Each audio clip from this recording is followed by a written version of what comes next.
Oke guys, balik lagi di channel gua Ucup dong Hua. Oke, sebelum kita lanjut ke episode selanjutnya, mari kita bahas episode yang dimana Xiaoyan berhasil melarikan diri dari pertarungan melawan Tian Lezi dari pavilion angin petir.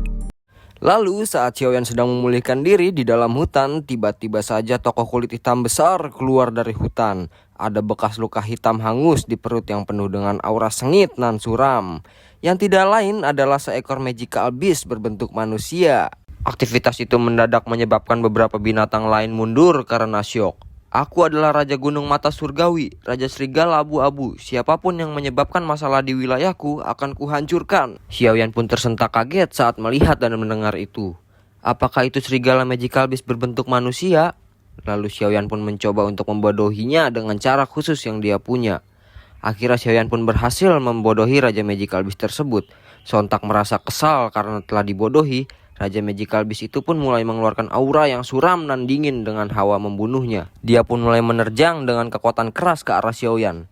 Kekuatan ini, kemampuan ini, Dozong Bintang 2, tidak disangka Magical Beast ini benar-benar kuat. Lalu Magical Beast itu pun tidak berhenti-hentinya untuk melakukan serangan tersebut, yang membuat Xiaoyan hanya bisa menghindar terus-menerus. Bocah sialan, kau cuma tahu cara menghindar. Saat serangan Magical Beast itu hampir mengenai Xiaoyan, akhirnya Xiaoyan pun mengeluarkan tubuh ilustrasi petirnya untuk bertukar tubuh bersamaan dengan sayap tulang Phoenix untuk terbang. Lalu saat Xiaoyan berada di langit dengan sayap yang telah ditunjukkan Xiaoyan, tiba-tiba saja Raja Magical Beast itu pun sontak terkaget-kaget. Itu adalah sayap Phoenix surga. Dan Xiaoyan pun ikut terkaget-kaget saat melihat ekspresi dari Magical Beast tersebut dan mengajukan pertanyaan. Apakah kau mengetahui pemilik sayap ini? Beritahu aku semua yang kau tahu tentang Phoenix surga dan sebagai gantinya aku akan memberikan buah bintang ini padamu. Buah bintang itu sangat penting bagi kalian para Magical Beast, bukan? Baiklah, aku akan menjelaskannya padamu. Phoenix surga itu sangat terkenal di dunia Magical Beast.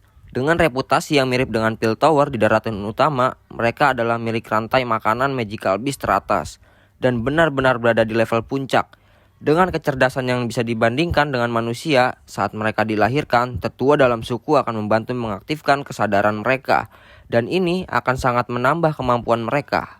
Bahkan faksi seperti Pill Tower dan Aula Jiwa akan sangat hormat pada mereka. Setelah itu, si Mamang Oyen pun menanyakan apakah ada faksi lain di dunia Magical Beast yang bisa menyaingi Phoenix surga. Lalu dia pun menjawab, ada dua suku yang merupakan binatang kuno legendaris. Salah satunya adalah naga kuno. Suku ini sangat misterius dan tak banyak informasi mengenai mereka. Konon katanya mereka sangat menakutkan. Kudengar suku naga kuno memperlakukan Phoenix surga sebagai makanan. Setelah itu Mamang Oyen pun berkata dalam hati, aku penasaran apakah wujud asli Xian itu salah satu dari mereka. Sebentar anak muda, ada satu lagi. Ini juga yang kudengar dari rumor. Suku naga kuno itu Magical Beast paling misterius di dalam dunia Magical Beast. Katanya mereka bisa berkelana melalui dimensi ruang kosong sesuka mereka untuk menjadikannya kendaraan dan menjelajahi ruang waktu. Baiklah, aku sudah memberikan informasi kepadamu. Sekarang saatnya memberikan buah bintangnya padaku. Lalu Mamang Oyen pun melemparkan 3 buah bintang kepadanya. Sekarang sudah hampir larut. Aku harus pergi paman, sampai berjumpa lagi. Saat Mamang Oyen hendak pergi, tiba-tiba saja Magical Beast itu pun berkata, tunggu dulu anak muda, jangan bilang aku belum memperingatkanmu. Kalau kau tak boleh menunjukkan sayapmu di depan umum. Karena setiap Phoenix surga akan kembali ke altar mereka saat mereka akan mati. Itu adalah bagian dari tradisinya. Kalau Phoenix surga sampai mengetahui sayapmu, sudah pasti mereka akan mengejarmu sampai ujung dunia. Dan tak ada tempat untuk bersembunyi. Tidak mungkin bagi orang luar untuk mendapatkan sesuatu yang berkaitan dengan Phoenix surga dalam keadaan normal. Lalu Mamang Oyen pun menaruh ekspresi serius di raut wajahnya dan berkata, terima kasih paman, aku akan berhati-hati. Setelah itu pun Mamang Oyen segera meninggalkan tempat Magical Beast berada. Di saat Mamang Oyen terbang, Magical Beast tersebut pun menaruh rasa takjub. Manusia yang memiliki sepasang sayap Phoenix. Aku benar-benar pertama kali melihatnya. Beberapa hari setelah Mamang Oyen pergi menuju Gunung Surgawi, dia pun akhirnya sampai di tempat tujuannya.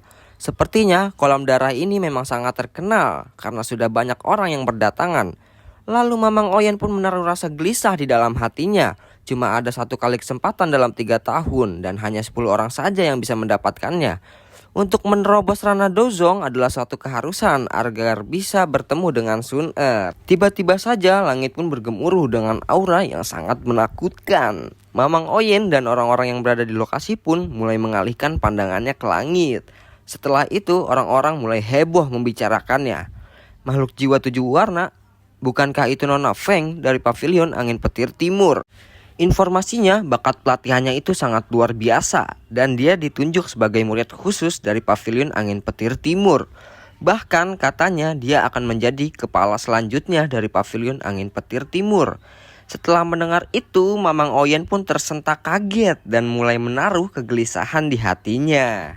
Oke guys, terima kasih banyak sudah mendengarkan alur cerita dari Ucup Donghua. Kurang lebihnya mohon maaf dan sampai berjumpa kembali di episode selanjutnya.